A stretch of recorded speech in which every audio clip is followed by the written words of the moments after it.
Yeah. And sent forward.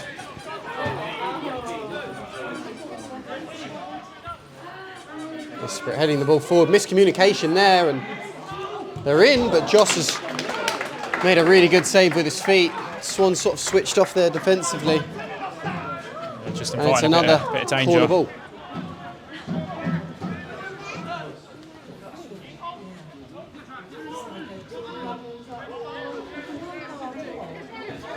All right, now to Tabo.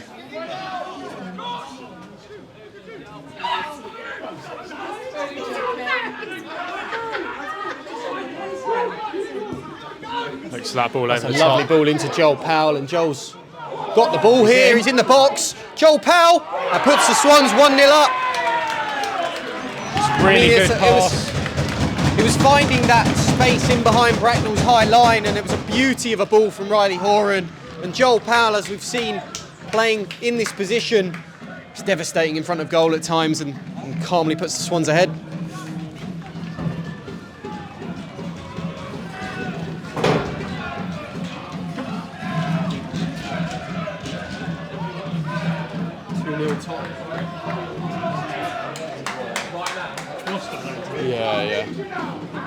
Owen to take this one. Owen Bolger Sent in. with the ball in. Oh, it's headed off the line there. I don't know who headed that in, but was it right? Was it Ralph?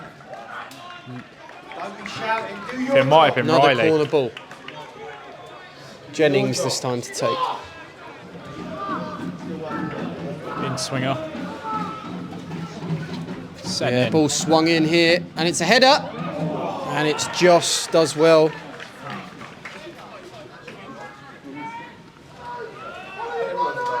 Mason Abeng to whip this one in. Played He plays it to- short to Owen. Oh, let's try to go Frank Lampard. Nice little attempted move there. Right, Kai puts it in, and it's dealt well by the goalkeeper. Lovely Tabo. little set, and Tabo shoots, and it's another good save. Great set from Anis, that. Joss just sending that one back forward. Josh is sending it forward, and it's goal bound. Not far off that.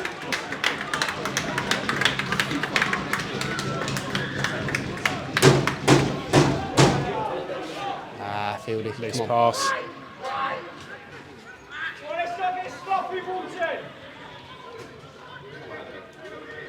And the referee's looked at his watch. Bracknell can get one more attack here, though. And Bauman down the left-hand side, crosses the ball. It's a good cross. Oh, and it's a great save from Joss Barker, that. Good reactions from Joss to keep out Esprit. And it is a corner to finish the half, really.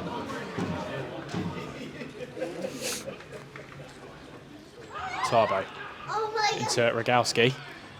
Dave spins. Can he get a shot away? Set it to Vigras. Vigras. Oh, that's a great finish from Ralph Vigras. And as we can see, that's what happens when Rogowski comes on the pitch. Spins brilliantly, able to set Vigras. And a really, really ruthless finish from Ralph to put the Swans 2-0 up. Such a sort of calm finish. You didn't really have to do much. Just sort of guided it into the corner. Lovely finish from Ralph. Well, it's not old. Owen sends the corner in. Puts it in low, and Rogowski, and it's 3. A really well worked corner. And it's the Polish Pele putting the Swans 3-0 up. I think Owen just sort of caught the Bracknell defence out with that, and Rogowski just on hand for a nice little finish. Yeah, I mean, if you're a Swans fan, you would have wanted to see Joel Powell, David Rogowski on the score sheet.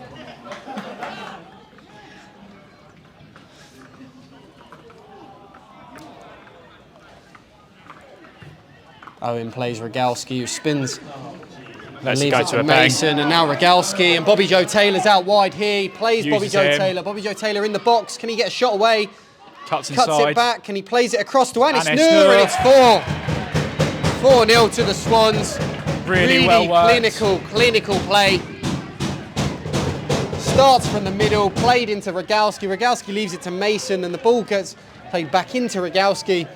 Out wide to Bobby Joe Taylor, and Bobby Joe Taylor, so unselfish really, because he could have easily shot there, but he played it across to Anis Nur, and I think there are a few frustrations from Saturday that are now forgiven.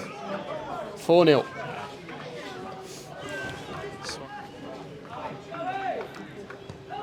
Joey across the Bulger.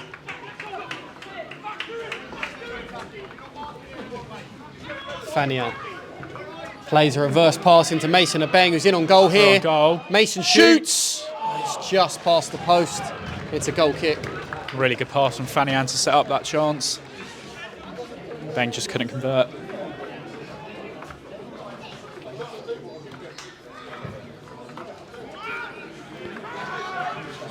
Joey heads that one for a Beng to bring down. Lost out though.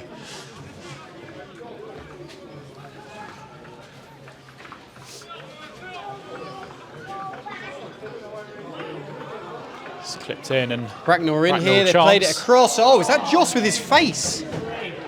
Joss has saved that with his face. Bracknell still another bite of the cherry, and Owen Bolton, Elliot Bolton now clears. Rogalski tries to set it to Bobby Joe. And Bolton's been spun there. Bracknell down the left-hand side. Do Sent cross in. the ball in, and Joey gets to it. Bolton now. Bobby Joe. Back to Joey. Into Bob. A Beng. Oh, look at that from So Mason classy. Abeng. He's in on goal here. Can he make it 5? Mason Abeng, he's Squares laid it it. across to Anis. And Anis makes it 5. This is scintillating stuff from the Swans. Really, really fantastic performance. So well worked by Mason Abeng. Just that little deft touch to get round the man and race in on goal. Unselfish, and squares it for Anis, who fires it in. The 2 flags are out, and it really has been a special day for the Swans. Such a good performance. And yeah, 5-0. 5th goal for Walton and Hersham. Bauman to cross this one. And it's a looped one into the back post. The header is won, and Joss makes a really good save there, and it's another corner.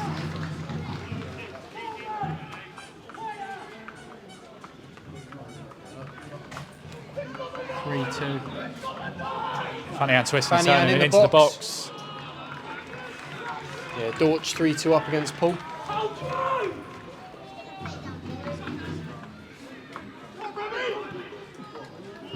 Manages to find him. And Bracknell were in here, they're around the goalkeeper, and it is a goal. Managed to pull one back late on. They do get one back, and you can see Josh Barker's frustration not keeping that clean sheet. Yeah, this is a hard watch now.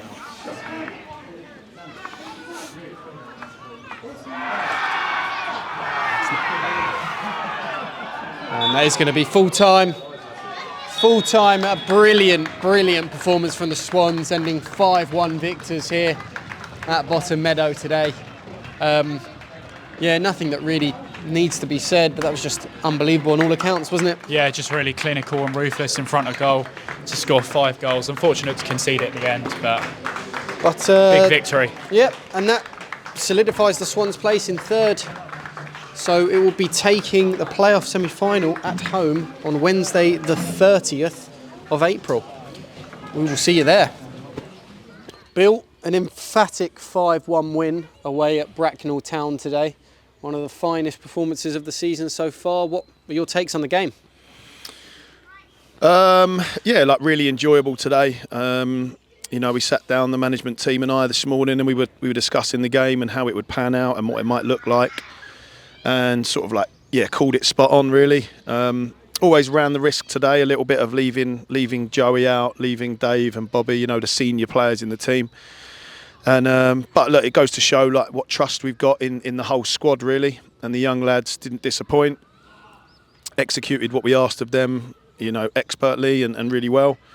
I think like early on, I'll have to watch the game back, but I think Bracknell had a couple of chances here and there, and on another day, you know, one of those goes in, and then maybe the result ends up differently, and everybody sort of points the finger at you saying, oh, you know, why didn't you play your strongest team or whatever. But, you know, I genuinely believe with this group of players, and, you know, week by week it changes, but we don't really have a strongest team. They're all talented in their own way, and some games look differently than others, but today it worked out well, yeah. Yeah, look, there's more games to go, obviously, but today, I remember back when we played, it was that interview against Taunton at home when you said, you know, it's a new group and there's still so much to work with, and there will be good days to look forward to. Today sort of looked like it had all clicked. And was that something that you guys on the touchline really saw from the players with regard to the patterns, with regard to the movements and the composure on the ball? You know, Bracknell did come and they pressed high to start the game and tried to bring some real emotion to it. You know, what were your views on all of that, really? Yeah, I'd say that Bracknell maybe edged the early exchanges in terms of like effort and aggressiveness in the game. But, you know, look, 2 games in 48 hours is tough, even if you're, you know, a Premier League player. So their legs started to tire even sort of halfway through the first half. And some of our sort of default patterns were coming off. And, you know, Joss helped, loads of composure. It's obviously a nice surface here, so that helped. But yeah, across the back, like especially, you know, Riley's played in multiple positions since he's been on loan from Wimbledon. He's you know, he's played right back, right centre back. Today he was at left side, and he was really good in some of his build up. I think he contributed to the first goal. But yeah, like look, I think the boys are in a good place now. They've trained hard all year to work for performances like this, and it's nice when it all pans out. Yeah. Yeah, absolutely. I mean, again, a game on Saturday. Which really for us in terms of league table position doesn't actually matter anymore, due to the fact that 4 points ahead of Gloucester, and really what that decides and determines after today's results is that we will be playing Gloucester at home on the 30th in the playoff semi-final. Obviously, what's your message to the fans about next Saturday, but also looking forward to that playoff semi-final? I'm not sure I need to say too much, if I'm honest. I think you know, can see behind the goal at the end of the game, they're all staying towards the end and singing, and I think the players and the fans are all in this together now. It's been a hell of a season, really. You know, to think back when we sort of didn't have a team at the start, and you know, we were getting written off, really. It's nice that they've supported us on this journey and sort of beat this drum a few times. We've got such a young group, hungry group. And I think they're looking forward to playing every game and every week. So whether it's the last game of the season next week, that doesn't matter, or a playoff semi-final, you know, the boys will give it their all, and I'm sure the fans will be there to support us and wish us well.